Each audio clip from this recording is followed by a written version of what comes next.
السلام علیکم، میں ہوں آپ کا میزبان صاحبزادہ سلیل۔ امید ہے آپ جہاں بھی ہوں گے خیر خیریت سے ہوں گے۔ ناظرین، ایک مختصر دورے پہ اسائنمنٹ کے لیے دبئی آئے ہوئے ہیں اپنے ذاتی کاروبار کے کام کے حوالے سے۔ یہیں سے ہم جو ایک آدھ ماہ ہے وہ اپنے ویلاگ وغیرہ جو ہے ویڈیوز وغیرہ آپ تک پہنچاتے رہیں گے۔ ناظرین، رات کو جو ملاقات ہوئی ہے پاکستان کے فیلڈ مارشل عاصم منیر کی اور ڈونلڈ ٹرمپ کی، انتہائی اہم ملاقات تھی۔ اس میں پاکستان نے تو ایک ایران کے حوالے سے انکار کر دیا ہے جو امریکہ کو سپورٹ چاہیے تھی، کیونکہ ایران اس ٹائم پہ ہماری باؤنڈری پہ ہے اور ہم اس جنگ میں ایران کو آلریڈی بہت کچھ سپورٹ کر چکے ہیں۔ اور ایران نے باقاعدہ اپنی پارلیمنٹ میں پاکستان تشکر کے نعرے بھی لگائے۔ ساتھ ناظرین، آج صبح ہی ایران نے اسرائیل پہ بڑا حملہ کیا ہے، جس میں ان کی جو فوجی اڈے تھے ان کو تباہ کیا ہے، ان کی جو اکیڈمی تھی آرمی کی ان کو تباہ کیا ہے۔ اسرائیل کے کہنا ہے کہ ایک ہاسپٹل پہ جو ہے بمباری کی گئی ہے، 2-4 جو بڑی بڑی بلڈنگز ہیں اسرائیل میں اس کو تباہ کیا گیا ہے۔ تو اسرائیل میں ناظرین جو حالات اس ٹائم پہ بن رہے ہیں کہ زیادہ تر ان کی جو بڑی بڑی عمارتیں ہیں وہ زمین بوس ہو رہی ہیں۔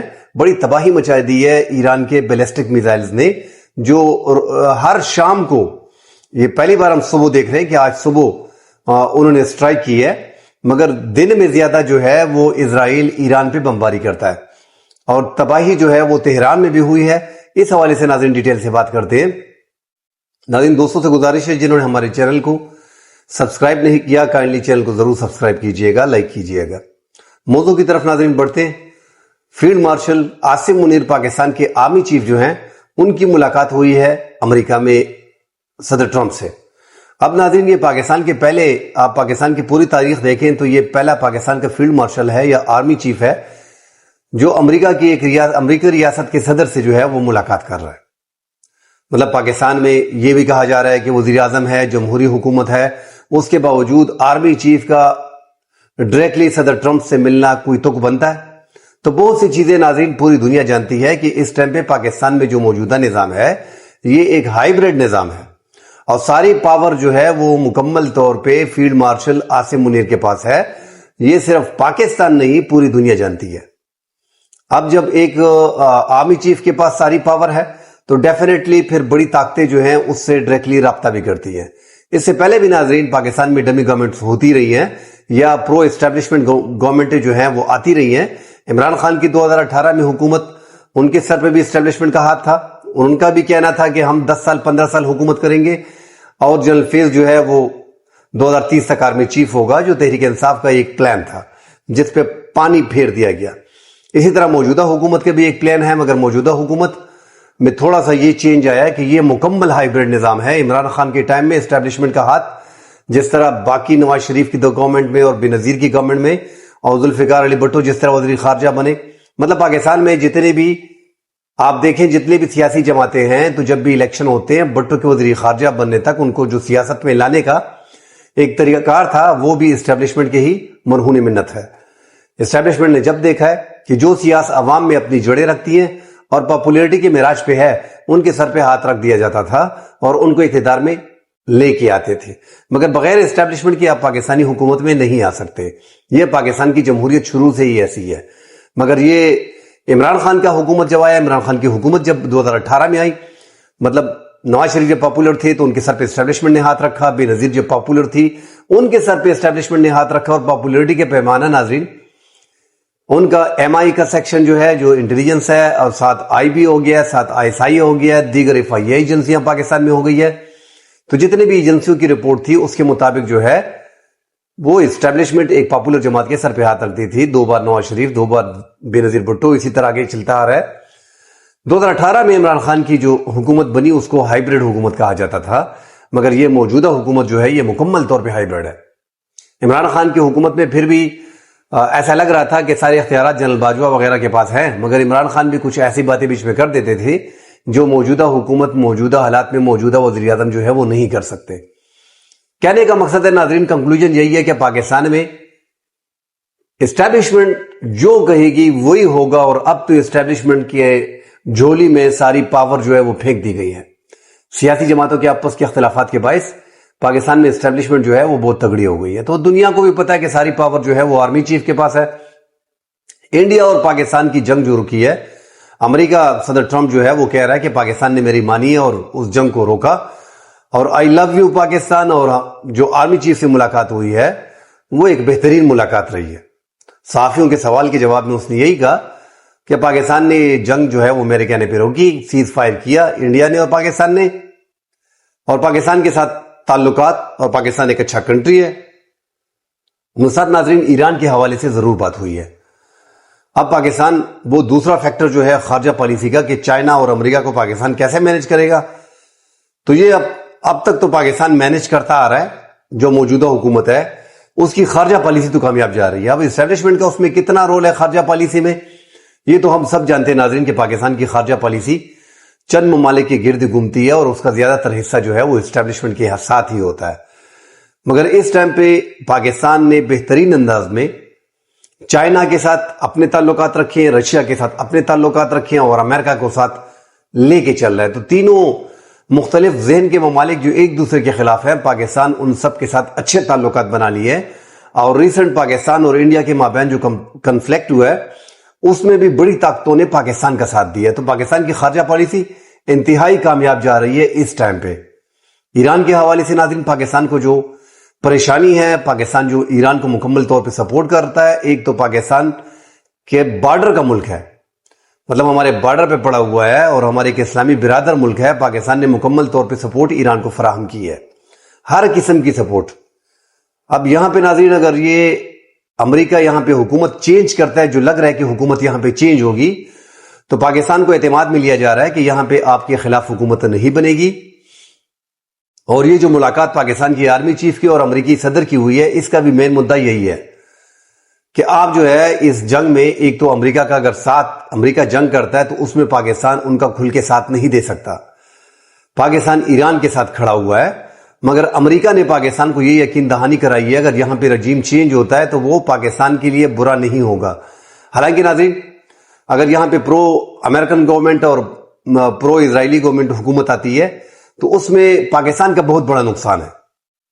ناظرین آپ سب سمجھتے ہیں کہ ایک تو اسرائیل آپ کی سرحد پہ آ جائے گا، امریکہ آپ کی سرحد پہ آ جائے گا، اب تو آپ سے ہزاروں کلومیٹر دور ہے، پھر آ کے آپ کے بارڈر کے قریب بیٹھ جائے گا. تو پاکستان کے لیے یہ انتہائی خطرے کی گھنٹی ہے. پاکستان کو بڑا احتیاط کرنا پڑے گا، اور پاکستان کبھی یہ نہیں چاہے گا کہ یہ جنگ جو ہے وہ ایران ہار جائے. پاکستان یہ کوشش بھی کرے گا، امریکہ کو منانے کی کوشش کرے گا کہ امریکہ اس جنگ میں نہ آئے. یہ پاکستان کے مفاد میں نہیں ہے. مجھے امید ہے کہ آرمی چیف نے یہ بات بھی کی ہوگی کہ امریکہ ایران کی جنگ میں جو ہے وہ قریب نہ آئے. جو دیگر ممالک ہیں وہ لڑ رہے ہیں ساتھ، اور اس جنگ کا جتنا جلدی ممکن ہو خاتمہ کیا جائے، سیز فائر کیا جائے. پاکستان نے یہی ریکویسٹ صدر ٹرمپ سے کی ہوگی کہ ایران کے اس مسئلے کا ایک حل نکال لیا جائے، کیونکہ زیادہ پریشانی اس کے بعد پاکستان کو فیس کرنا ہوگی. اور ناظرین یہ معاملات آگے جا کے، آج بھی ہم نے صبح دیکھا ہے کہ صبح اسرائیل پہ جو ہے وہ ایران نے بیلسٹک میزائل سے ایک بڑا حملہ کیا، اور اس میں کافی تباہی، جو ان کے آرمی سکولز ہیں، کالج ہیں، ٹریننگ کیمپس ہیں، جو ایئر بیسز ہیں، ان سب کو کافی نقصان پہنچا ہے. ان کی جو بلند عمارتیں ہیں وہ بھی تقریباً وہ بھی انہوں نے تباہ کر دیے، ڈیمالش کر دیے. جو بیلسٹک میزائل ہوئے انہوں نے چلائے ہیں ناظرین اس ٹائم پہ، ہم بار بار یہی کہتے ہیں کہ پاکستان کے بارے میں جو دنیا کہہ رہی تھی کہ پاکستان نے ایک محدود جنگ میں انڈیا کو ایک بری شکست دی، اس میں کیونکہ پاکستان نے واک سسٹم استعمال کیا، الیکٹرانک وارفیئر استعمال کیا، چائنا کا سیٹلائٹ سسٹم استعمال کیا، سائبر سسٹم کو پاکستان نے حملے کیے ان پہ، اور الیکٹرانک وارفیئر کی کری پاکستان نے جو ہے دشمن کے PL-15 سے 4.5 جنریشن کے پاکستان نے جیٹ-10C طیارے استعمال کر کے دشمن کے 190 کلومیٹر کے فاصلے پہ 6 سے 7 فائٹر جیٹ گرا دیے، جس میں رافیل 4.5 جنریشن کا یورپی بہترین فائٹر جیٹ ہے، لڑاکا طیارہ ہے، اس کو بھی پاکستان نے 3 گرائے. تو یہ پاکستان کی بہت بڑی کامیابی مانی جا رہی تھی. بعد میں سیز فائر ہو گئی، مگر دنیا میں یہی بات چل رہی تھی کہ پاکستان نے جنگوں کا نقشہ جو ہے وہ چینج کر دیا. وہ ناظرین کیسے کہ وہ ڈارک سسٹم فائٹ کا سسٹم پاکستان نے ختم کر دیا ہے. اب BVR استعمال کر کے دنیا کو 190 200 300 کلومیٹر پہ اس کے فائٹر جیٹ کو گرانا ہے. ٹیلی گراف نے باقاعدہ لکھا تھا کہ پاکستان نے آنے والی جنگوں کا جو ہے وہ نقشہ چینج کر دیا. اس کے بعد ہم نے دیکھا کہ یوکرین اور رشیا کی وار جو 3.5 سال سے چل رہی ہے اس میں یوکرین نے بھی جنگوں کا نقشہ اور پاکستان سے بہترین انداز میں جو ہے اور کم وسائل میں جو ہے وہ انہوں نے آسانی سے ایک نئی جنگ کا آغاز کر دی ہے اور دنیا کو بتا دیا ہے کہ صرف جنگ 5th جنریشن کے فائٹر جیٹ اور BVR میزائل استعمال کر کے بیلسٹک میزائل استعمال کر کے نہیں ہوتی. انہوں نے چیپ ڈرون لیے اور جیسا کہ آپ نے 1 ماہ پہلے دیکھا تقریباً ایران کے ایئر بیسز کے قریب جو یورپ سے رشیا کنٹینرز جا رہے تھے اس میں جو ہے انہوں نے ڈرونز رکھے جو چیپ ڈرون تھے مگر اس میں بامبنگ خطرناک تھی.